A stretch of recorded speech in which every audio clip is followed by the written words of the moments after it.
Farah is here from New York, and she's a designer at the New York Times. So hi, I'm here from the New York Times. I worked on a product called NYT Now, and it was basically the first new product that the Times has created in almost 200 years, so since the newspaper. NYT Now is a mobile-only app, and it's powered by people, so not algorithms, and it's aimed at sort of a younger audience, like you were saying, the millennials.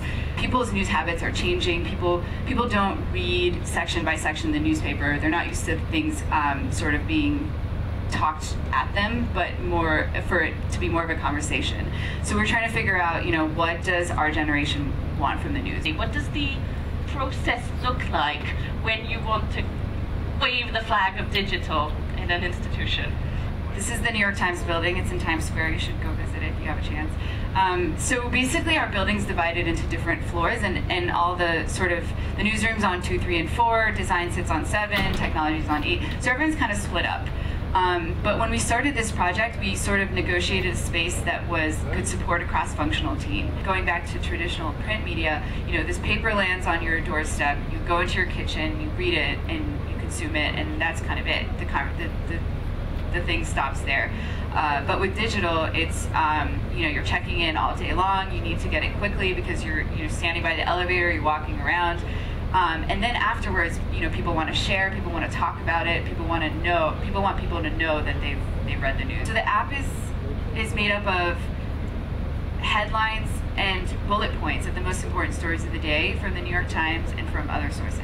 So that's our first move, is that it's not, we understand people are not just going to read the New York Times and end there. They're getting their news on Facebook, on Twitter, etc.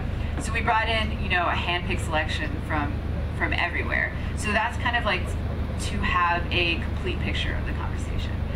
So we want to know what's next.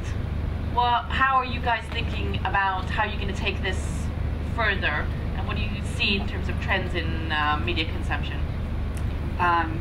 Well, that's a great question. I think the first version of NYT Now was a little more conservative than it could have been. So we actually took the learnings from the app being out in the wild, and I love that, the wild. That's us. It's true, and we're making kind of a bigger shift and now that we're more comfortable, I think. So the idea is, like, that was our first new product ever. It was a bit, we had some hesitation. But I think now that we have like a better understanding of how people are using it, we're going to make sort of some bolder moves, which I cannot reveal yet. Thank you for sharing your story. Thank you guys for having us.